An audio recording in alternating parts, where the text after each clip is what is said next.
Hey everybody, it's me, Wally for ERA Decker Real Estate. How's it going today? Have you shoveled out yet? I haven't. I just kind of powered my way right through the ice jam and a snow jam at the bottom of my driveway. So I can make it into work. I can make it home too. I'm just going to need to shovel some stuff out. So anyway, hi everybody, how are you? It's called Ask the Realtor Live at Lunch. This is the name of this show that we do every Wednesday. Is it really a show if it's for free and it's on Facebook? I'm going to say okay. Sure, why not? Because we're broadcasting and we're doing it, and it's kind of it lasts about a half hour all the time, so that's cool. Hey, I'm an associate real estate broker, New York State licensed associate real estate broker for ERA Decker Real Estate, and we're located up here in Whitney Point. We can sell you or help you sell a house any place in New York State, just so you know. Our phone number, 607-692-3665. How are you? Debbie, Kurt, Amy, my brother Jeff, how are you? Gary, Klein, Kathleen, how are you? Glad to have you aboard today on this segment of Ask the Realtor Live at Lunch today. So what are we going to talk about today? Well, we got a couple of things, and there's a reason why I'm wearing this Forks hat, just so you know. Some of you may or may not know that I went to high school at Chenango Forks. We're going to be talking about that coming up in just a little bit here. Also, a couple of other things that you may want to know that's happening here at the old real estate office here in Whitney Point, kind of on the cutting edge here. You may notice that there's another one of those certificates over here behind me. I think that one right there just got another one awarded to the Circle of Honor for ERA National. So yeah, it's one of those things that they give you a piece of paper when you do so much business a year, which is kind of nice. I bring them all this business and they give me a piece of paper, which is awesome. So listen, this is what I want to talk to you about this morning. Is communication. Communication is the lifeblood of a real estate deal. And you would figure with all the different levels of communication, all the different ways we have of being able to connect with each other, that was supposed to go together, of all the different ways we're able to reach each other, sometimes there's a disconnect, and for whatever reason, the communication doesn't seem to go back and forth. The number one, I was going to ask this question. I already gave you the answer, by the way. What is the number one complaint people have about the realtor? It's okay. Discuss it amongst yourself. You can probably come up with the answer. It's communication. And that's it, because people say, hey, I didn't get a whole lot of communication from my realtor, and that's why we didn't sell the house. That's what was hanging up the deal. That's why I'm changing horses in midstream, and I want to maybe have you, Mr. Wally, come on over and help me to be able to list my house. By the way, just so you know, if you're Googling my name, it's Weslie VanVoorhis, New York State licensed real estate associate broker, ERA Decker Real Estate, 692-3665. Legal stuff out of the way. So what is that whole communication? You think it's not a big deal? You know, oh yeah, well, if I need him, I'll get a hold of him. Or, you know, if she needs to get a hold of me, she will. Sometimes, listen, this is a huge ordeal for a lot of people, and if the communication doesn't seem to go both ways on this thing, then the whole system breaks down. And we have in this whole system, when you do a real estate deal, you got buyer's agent, listing agent, seller, buyer, home inspector, banks or lenders, attorneys, possibly other people involved in some of this stuff, underwriting and all that other kind of stuff. So if we don't keep the communication flowing and keep the pipeline going with this stuff, things get bogged down and we don't get the deal done, or at least we don't get the thing done on time. So then everybody gets angry. Nobody's listening to each other. Sort of sounds like Washington, D.C., doesn't it? So that kind of stuff happens. Communication's the hugest, biggest problem I think that sometimes we have. And when we get together and we start to try to list a home for sale, or we have to take buyers out, we're taking people that we don't know. As realtors, by and large, we're taking people that we got no idea their backstory. We don't have any clues to what goes on in their life, you know, who they are, what kind of person they are.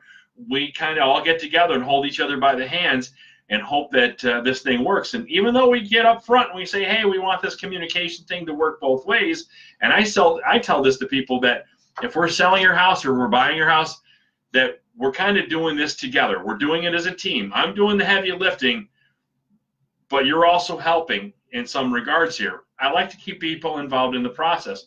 So what I tell them is this: I'm going to try to make sure that I communicate and I get stuff out to you as quickly as I possibly can, and make sure that we keep this communication going throughout the whole process. However, some people need to have that communication weekly, sometimes daily. Sometimes they don't care as long as things are getting done. Hey, whatever, just make sure it happens. But we're taking people we don't know by the hands, and we're trying to walk through this process, and sometimes we just don't know how it's supposed to work. We kind of got to learn as we go, sort of on-the-job training here. So it's nice to get right up front and say, hey, look, this is how I communicate. This is how we do these things. Is there a preferred method that you like to have? Is it text messages? Is it email? Is it phone calls? Is it Facebook? Is there a bunch of these things that go together? Typically it is. People will typically do a whole bunch of these things now, and you kind of try to keep everything going at the same time and try to make sure that you're in control of that communication process, both sides.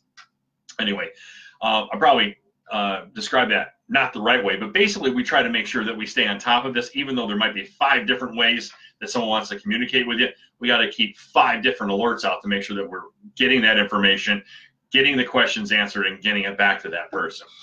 So that's great. So usually at the beginning part of a deal, if you're just tuning in and wondering why I'm wearing this hat, I'm going to get to that in a minute, okay? So just hang on, hang tight about that.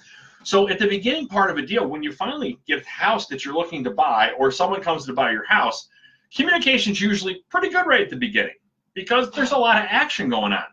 You've got someone making an offer, someone considering an offer.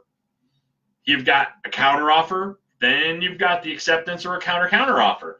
But you've got communication going back and forth pretty steadily. And it's not like you're going to get an offer and then a week later you counter. Those offers, those counters have got to be done pretty quickly. Why? Because a buyer's offer has a very short shelf life.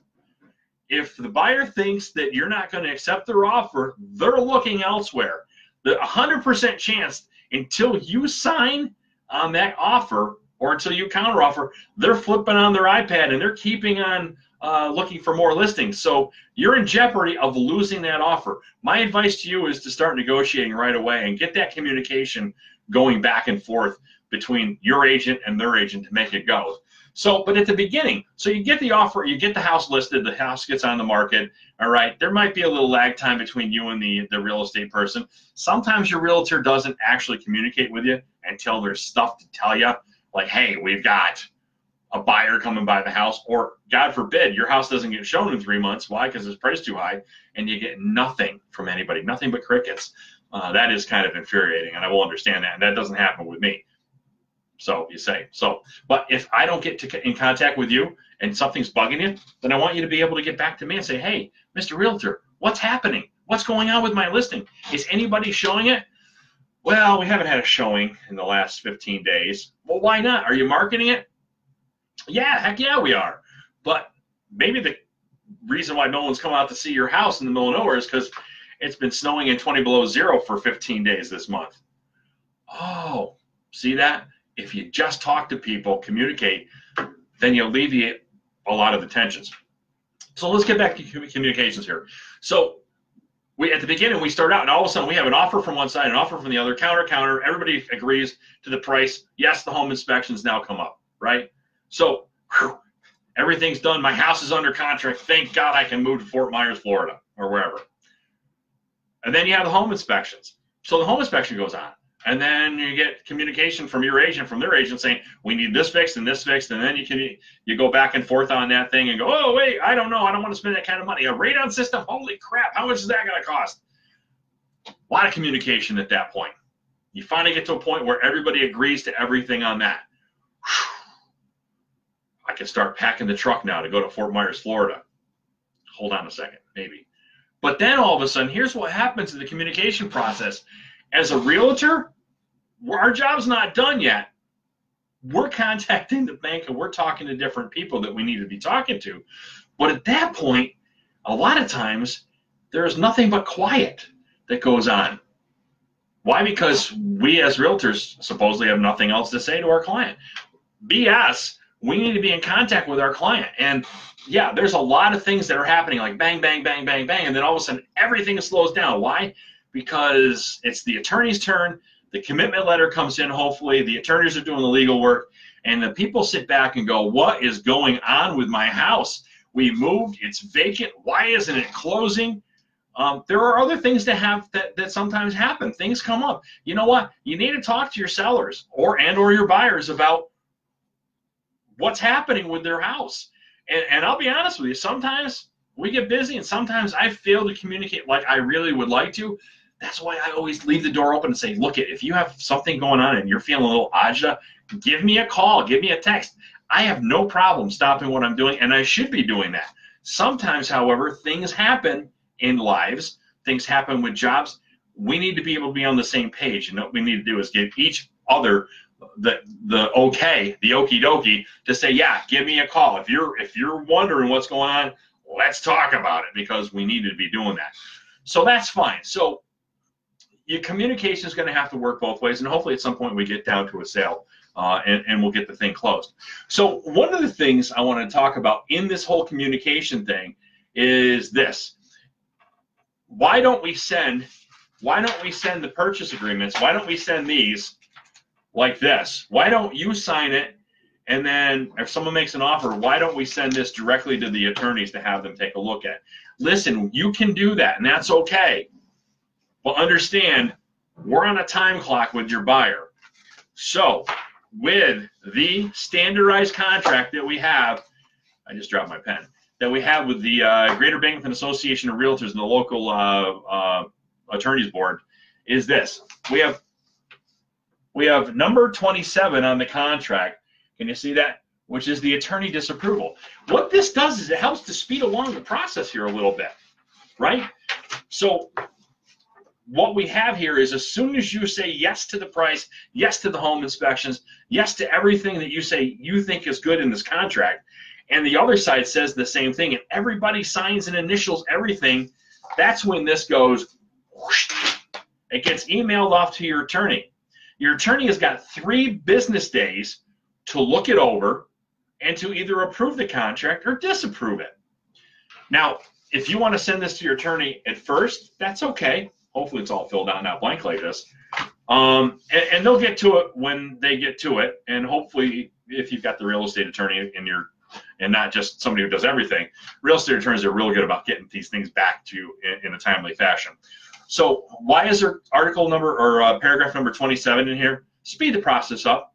In this section in New York State, it takes so darn long sometimes to get a house closed that any little thing we can do to speed things up without hurting the buyer or the seller's rights, then that's what happened. That's why number 27 is in here, so that you've got 3 days. Your attorney has got 3 days, 3 business days, to be able to approve it or disapprove it. So what happens if another offer comes in that 3-day disapproval window? Well, if it's a good enough deal, and you might want to talk it over with your attorney, because your attorney could literally just take it and tear up the contract and say, I disapprove of this deal. We don't recommend you do that, but it can happen, and it's your right. Your attorney, you can simply tell your attorney, because he or she works for you, hey, I need to get out of this contract. I disapprove of the deal. Nothing more need to be said. Nothing else has to go on in there. No explanation. I disapprove of this deal. I'm sure they'll write it in more attorney language than that, but that's kind of the case. So the point I'm trying to make here is that we're trying to speed the process along. We still need to have communication. Everyone needs to be talking to everybody all the time. If a real estate person sends you a text, you probably should be able to get back to them and text them back as well, so that there's this give and take, and this communication goes back and forth. Because as soon as that information gets stopped in that pipeline, people start getting nervous and they start looking elsewhere. Now, even if there's a problem, say I went to the hospital because I had, I don't know, agita. They're treating me for agita. So I go to the hospital for agita and I couldn't get to this. Someone needs to at least let somebody know that that's what's happening. Because as soon as, like I said, as soon as the talking stops, people get nervous and they start looking elsewhere for a home. And that's sometimes what happens. And the same thing with you being the seller. I've had deals before where I've had a seller who said to me, I'm going to make them sweat. I'm going to make them wait. That never worked out for that person. I had a buyer that said the same thing to me, that, oh, well, we made an offer and that's the only offer they got, so I'm going to make them sweat for a while. So we're playing real estate mogul here. That particular instance, that buyer didn't get the house either. The person decided to take somebody else's offer for less money because they didn't want to work with this person because they were being a PITA. So we need to keep the information and all that communication flowing briefly. Hey, it's called Ask the Realtor Live at Lunch. It's me, Wally, here with ERA Decker Real Estate. Glad that you could join us here today. There's a whole bunch of these things, by the way, the whole bunch. Not that anybody wants to see anything else more of this space, but in case you do, and I'm leaving you the option, in case you do, I have a YouTube channel that's called Wally VanVoorhis, and you can find all these plus more videos and how-to videos. Some of them are even 60 seconds long, so it makes it easy for you to see and go. But you can find them all at YouTube on my YouTube channel. It's called Ask the Realtor Live at Lunch today. So why am I wearing this hat? Well, I'm going to tell you this. Some of you may or may not know that I went to high school at Chenango Forks in upstate New York. I'm wearing the blue today. I got the blue hat on. If you look in my office, you'll find various things in here that are Chenango Forks because I bleed blue devil, blue. I've got the Chenango Forks football program. Look at that. Or I'm a proud sponsor of the football booster program. Look at that, the sports program. If you were to look up here on my wall, I've got the Chenango Forks football calendar for the year. Someone actually gave this to me. This is pretty cool. Anybody remember these things? They were the little white footballs that were sponsored at one point by Yonners Agway in Chenango Forks, New York. Now, they used to take these footballs, the cheerleaders and whatever, and they used to chuck them up into the crowd when we were playing back in 1970s. But the reason why I'm bringing this up here is I'm feeling a little nostalgic today because we have our 10th year class reunion coming up. Okay, it's really the 40th year. Sorry, I lied. So we have our 40th year class reunion coming up. And it's coming up July 13th at the Chenango Golf Course. I think we're going to try to do a mixer on Friday night, the day before, at my uncle's place. Now, granted, it's in Shenango Valley territory, but that's okay. We like them because we keep beating them. Anyway, sorry about that. But here's the thing. When we get together, we're all getting to that age of where we're looking at, there's two things. We're all getting to that age where we are starting to think about what's next. So 40 years out of high school, what's next? Many of us, it's called retirement, and it's called, where do you want to go next? What do you want to do next? You've been out of school for 40 years.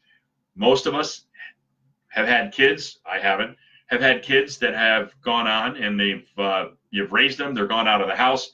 You got your 4-bedroom house over on Country Knoll or T-Burn, and you've decided, well, you know what? Now it's just the two of us here. What are we going to do? Maybe we don't want to really go to move any place south like to Fort Myers, Florida, but we now want to downsize our house.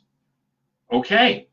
There are people now whose parents are aging out and going to assisted living facilities.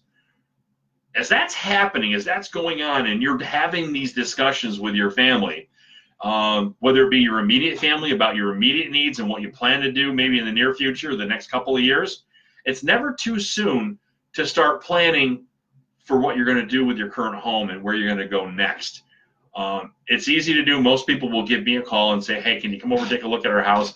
We may not be looking to do anything in the next year, but we sort of want to kind of plan and figure things out and see what we need to do. How's the market going? That's why going to something like this reunion is going to be a big deal for me, because I get to see my friends. I get to see people I haven't seen in a long time. But there are a lot of people that are going through similar things. Am I going to keep my home? My kids are gone.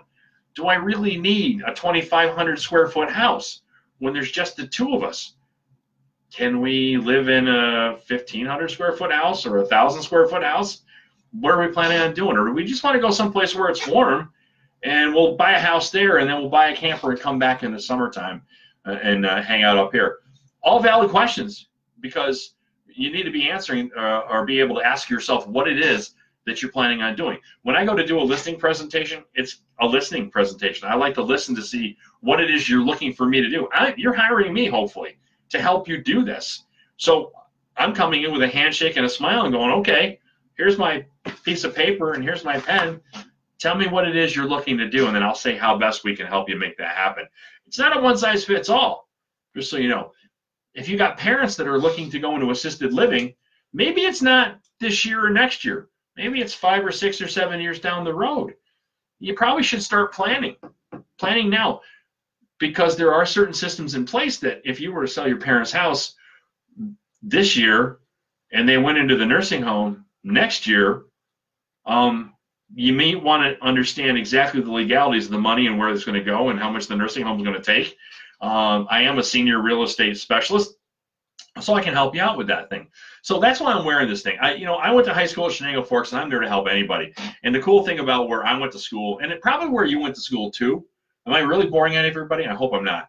But the cool thing about where we went to school is that it doesn't matter if I graduated in 1979 or if I can hang out with people that were maybe in 5 or 6 or 7 or 8 or 10 or 12 classes behind me or in front of me. We all kind of feel like we're members of the same family. We all went to State Park in the summertime. We went to Ingles Market and hung out and bought our candy, or to Ernie Young's store when we were of age to go out. Teddy's Inn was a big thing, or the library. Remember the library, huh? Down there. There was also the place right down there in Catelville. Oh, I can't remember what the name of it is. The Cozy Tavern. Remember that? We all did that. We all went to the same school. We all, we know Pamela Drive, and we know Cloverdale Road and Ballyhack Road. I sold houses on all these roads. We knew about the river and how to fish in it. We knew about the Yagata Regatta. So we all have those things in common, so we can talk about, where we came from and where we're looking to go and what we need to do with mom and dad, or what we need to do with ourselves. So it's kind of just that simple. So I'm really jazzed about being able to go and see some of my classmates. Crazy thing is, going through the list of some of the people that I've been asked to try to find, at my 10th year reunion, it was like we knew everybody. Now I'm looking at the list going, really? Do I know any of these people? Things have changed throughout the years from the time that you were 16 and 17 and 18, where school was your entire life. Everything you did revolved around your friends, around your sports, around the different things you were involved with, the schools, your Boy Scouts, your Girl Scouts, all that kind of stuff. And then you didn't think anything was going to ever, dull your memory of anybody, because for 12 years or 13 years, you spent with those people. Well, guess what? It's been 40 years since I've been there, and now I'm having trouble remembering some of these people. CRS? Yeah, I've got it. But anyway, if you need more advice, or if you need some information about the 40th reunion that we got coming up at Chenango Forks High School, and we might even get a tour of this high school. Boy, I'll tell you what, after the 10th year reunion, when we first got out, we couldn't wait to get out. Now it's like, oh, I'd like to go back and take a look at it. So if you need some more information, or if you got some people that you think maybe we should get in contact with, just message me here on Facebook. That's all I have to say. Hey, look, it's Ask the Realtor live at lunch. It's Wally here at ERA Decker Real Estate. As always, you can contact me via my website. It's called WallyGetsItDone.com. The reason why it's called that, every deal is not exactly the same as every other one. And sometimes you got to get a little creative to help make these things happen. I could tell you stories, but we don't have time for any more of them. It's called Ask the Realtor live at lunch. We'll talk to you next week, everybody. Peace out, Boy Scout.